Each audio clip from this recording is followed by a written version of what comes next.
आज के इस वीडियो लेक्चर में देखेंगे हम लोग बायोलॉजी का देख रहे थे। मोस्ट इम्पॉर्टेंट जो चैप्टर आता है ब्लड टॉपिक नंबर जो ब्लड है इसमें हम लोग देख रहे हैं पार्ट 2 है। ठीक है, पार्ट 1 अगर आप देखे नहीं हैं तो प्लेलिस्ट में बना हुआ है, वहाँ पे आप देख सकते हैं पार्ट 1 को। तो पार्ट 1 देखने के बाद आप पार्ट 2 देख सकते हैं यहाँ पे। ठीक है, तो पार्ट 1 में हम लोग कवर किए थे आरबीसी को। ठीक है, तो पार्ट 2 में आज देखेंगे WBC। ओके, तो बात करते हैं WBC। तो WBC जो होता है उसका साइंटिफिक नेम जो होता है उसको बोलते हैं ल्यूकोसाइट। ठीक है, जहाँ बात करें आरबीसी को बोलते हैं एरिथ्रोसाइट। ठीक है, तो यहाँ पे देखिए ये आपका है ल्यूकोसाइट। तो ये क्या साइंटिफिक नेम है, इसका वैज्ञानिक नेम क्या है, वैज्ञानिक नाम। ठीक है, वैज्ञानिक नाम बात करें तो क्या है ल्यूकोसाइट, जबकि आरबीसी को बोलते हैं एरिथ्रोसाइट। ठीक है, इसके बात करते हैं इसका जीवन काल का। जीवन काल क्या है, आकार क्या है, इसमें केंद्रक है या नहीं है, सारे बात करेंगे, है ना। उससे पहले हम लोग आरबीसी कवर कर चुके थे। ठीक है, उसमें पिछले क्लास में आपको बता रखे थे कि ब्लड का जो संगठन है, ब्लड का जो संगठन है जिसमें बताया था आपको कि उसमें कार्पल्स है और प्लाज्मा है। प्लाज्मा 55% है, जबकि जो कार्पल्स आपका है रुधिराणु है आपको 45% है। फिर उसमें प्लाज्मा में आपको बताया गया था कि उसमें जल है, ग्लूकोज है, प्रोटीन है, लवण है और अन्य चीज़ें भी हैं, है ना। फिर नेक्स्ट बात किए थे कि कार्पल्स में हमारे 3 चीज़ें आती हैं, है ना, आरबीसी, WBC और प्लेटलेट्स आती हैं, जिसमें से हम लोग कवर कर चुके हैं आरबीसी को।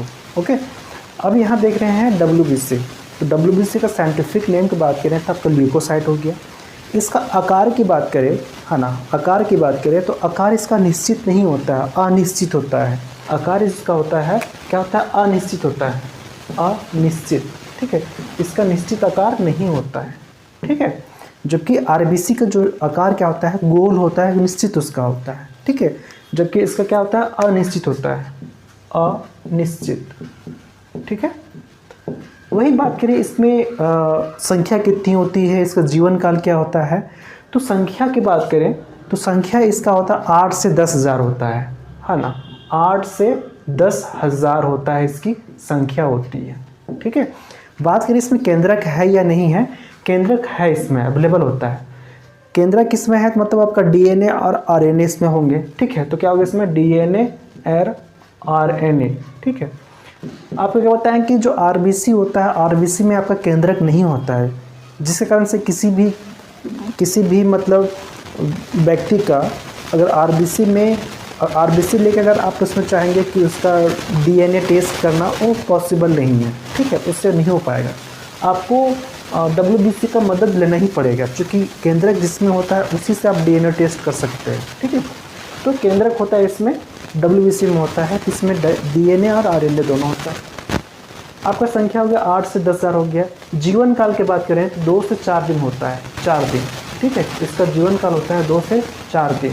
ठीक है, अब बात करते हैं WBC कहाँ बनता है। WBC कहाँ बनता है, तो ये बनता है बोन मैरो में, अस्थि मज्जा में। ठीक है, इसका निर्माण कहाँ होता है, निर्माण की बात करें तो होता है कहाँ, अस्थि मज्जा में, बोन मैरो में। ओके, अब बात करते हैं इसका कार्य। WBC जो है इसका कार्य क्या है, तो प्रतिरक्षी तंत्र का, मतलब इसको प्रतिरक्षा करने का काम इसका है WBC का, है ना। इम्यून सिस्टम जो होता है, प्रतिरक्षा तंत्र होता है, इसका काम होता है, और रोगों से सुरक्षा देना, रोगों से सुरक्षा होना, है ना।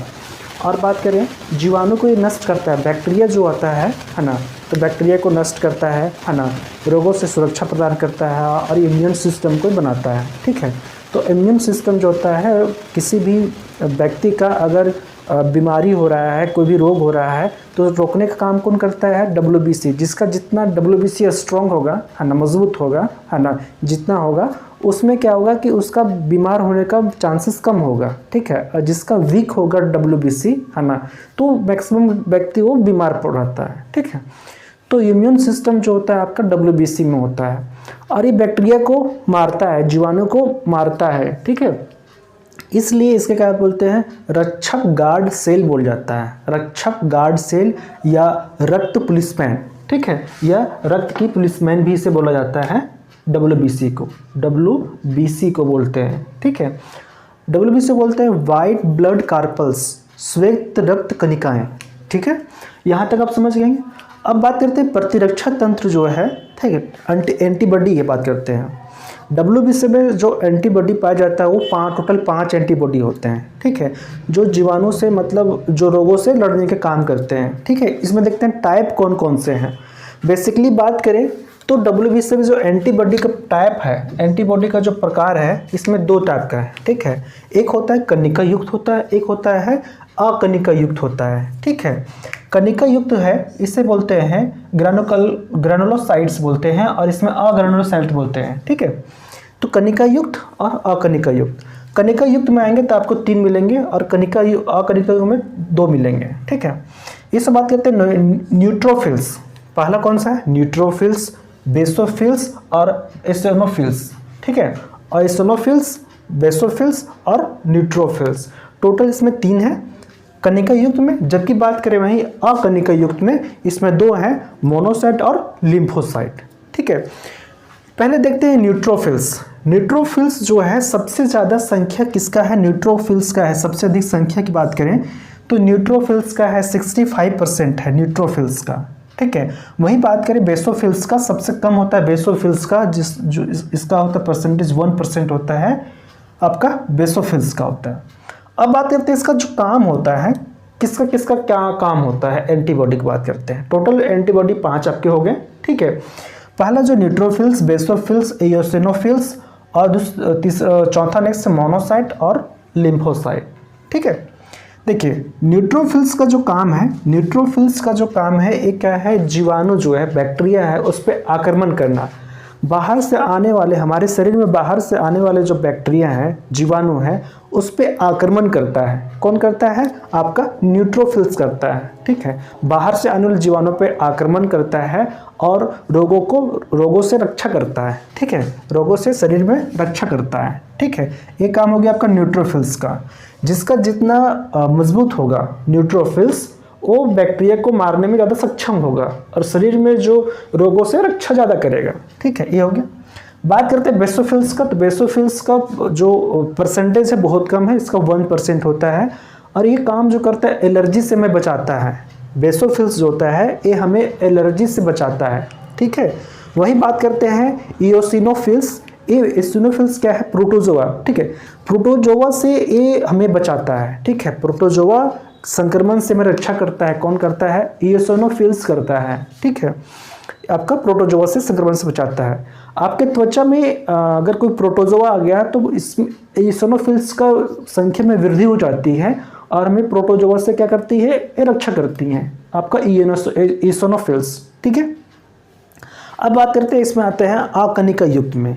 इसमें मोनोसाइट है और लिम्फोसाइट है। मोनोसाइट है जो, ये सबसे बड़ी WBC है। WBC सबसे बड़ी इसमें है, ठीक है। जबकि बात करें लिम्फोसाइट में सबसे छोटी WBC है, ठीक है, सबसे छोटी है। मोनोसाइट का मेन काम होता है घाव भरना, ठीक है। मोनोसाइट का जो मेन काम होता है घाव भरना होता है। जबकि लिम्फोसाइट है, लिम्फोसाइट का आकार जो होता है T शेप होता है। ऐसे देख रहे हैं आप, T शेप, इस तरह से T शेप होता है, इसलिए इसे वो T सेल भी कहा जाता है लिम्फोसाइट का। और इसका जो मेन काम होता है, जो मेमोरी सेल है, मेमोरी सेल है, उसका निर्माण करना होता है और बीमारी को मारता है। बीमारी को जो मारने का काम करता है तो आपका लिम्फोसाइट आता है। सबसे पहले बीमारी, कोई भी रोग हमारे शरीर में आता है तो उससे जो लड़ने का काम करता है, मारने का काम करता है, आपका लिम्फोसाइट है, ठीक है।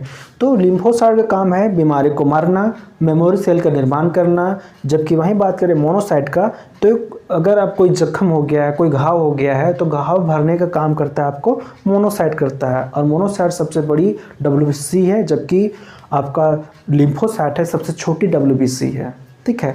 आई होप यहाँ तक आप समझ गए होंगे। अब नेक्स्ट देखते हैं प्लेटलेट्स की बात करते हैं, ओके। हम लोग बात करते हैं प्लेटलेट्स की बात करते हैं, ओके। प्लेटलेट्स जो है उसकी साइंटिफिक नेम की बात करें तो उसे बोलते हैं थ्रोम्बोसाइट बोलते हैं। क्या बोलते हैं? थ्रोम्बोसाइट बोलते हैं, ठीक है। और इसकी बात करते हैं तो निर्माण कहाँ होता है? तो अस्थि मज्जा में इसका निर्माण होता है। ये आपका वैज्ञानिक नाम हो गया, वैज्ञानिक नाम हो गया ये आपका, ओके। वही बात करें जो अस्थि मज्जा में इसका निर्माण होता है। अस्थि मज्जा में इसका क्या होता है? निर्माण होता है, ओके। अब बात करें जब इसका निर्माण होता है अस्थि मज्जा में, तो इसका मृत्यु कहाँ होता है? तो प्लीहा में होता है, जिसे बोलते हैं स्प्लीन बोलते हैं, ठीक है। कहाँ होता है? स्प्लीन में, स्प्लीन बोलेंगे या प्लीहा, ठीक है। तो प्लीहा में इसकी मृत्यु होती है, स्प्लीन में प्लेटलेट्स की भी, ठीक है। बात करते हैं तो यहाँ इसमें आकार इसका कैसा होता है? तो इसका आकार उत्तल लेंस के जैसा होता है, उत्तल लेंस के जैसा इसका आकार होता है, उत्तल लेंस की तरह, ठीक है। उत्तल लेंस की भांति इसका क्या होता है? आकार होता है। जबकि बात करते हैं आरबीसी का, बिल्कुल गोल था, और डब्ल्यूबीसी का अनिश्चित था, उसका शेप में कोई मतलब फिक्स नहीं था। और इसका जो है प्लेटलेट्स का है, उसका कहता है उत्तल लेंस की तरह होता है। बात करते हैं इसमें केंद्रक, तो केंद्रक इसमें नहीं होता है, ठीक है, इसमें केंद्रक नहीं होता है। अब यहाँ बात करते हैं हम लोग इसमें केंद्रक नहीं होता है, ठीक है, केंद्रक इसमें नहीं होता है। इसका आकार की बात करें तो इसका आकार होता है उत्तल लेंस के जैसा होता है। इसका कार्य जो होता है, ये रक्त को थक्का जमाने में मदद करता है, रक्त को थक्का जमाने में मदद करता है, ठीक है। रक्त को थक्का जमाने में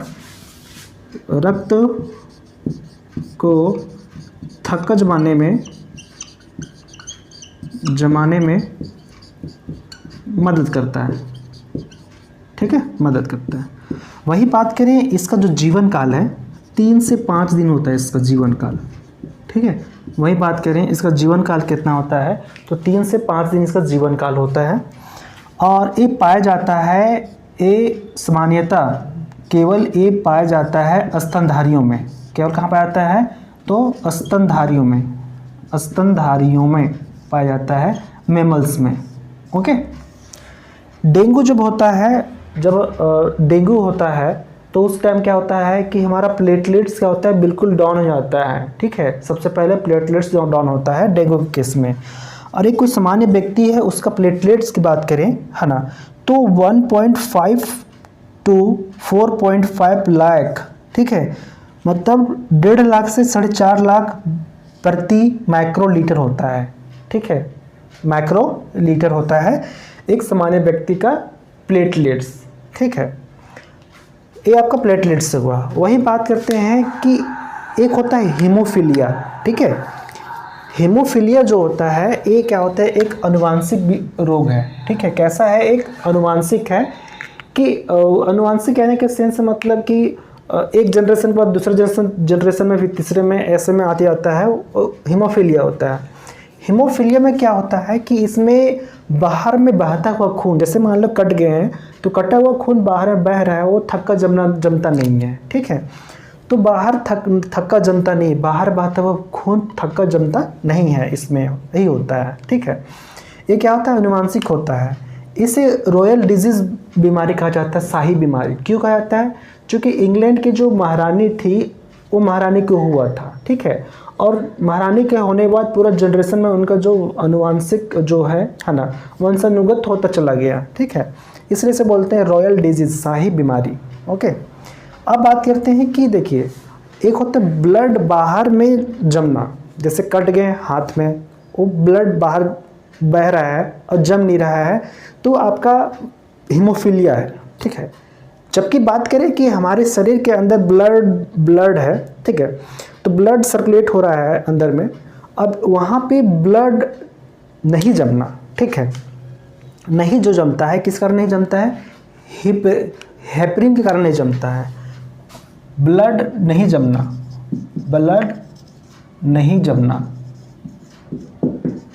ठीक है, हेपरिन का काम है, ठीक है। तो इस शरीर के अंदर की बात है, ठीक है। शरीर के अंदर जो ब्लड वेन में फ्लो हो रहा है, वो जमता क्यों नहीं है? तो हेपरिन के कारण जमता नहीं है, ठीक है। और बाहर नहीं जमता है, आपका हीमोफीलिया हो जाता है, ठीक है। वही बात करते हैं, देखिए यहाँ पे आरबीसी, डब्ल्यूबीसी और प्लेटलेट्स हैं, है ना।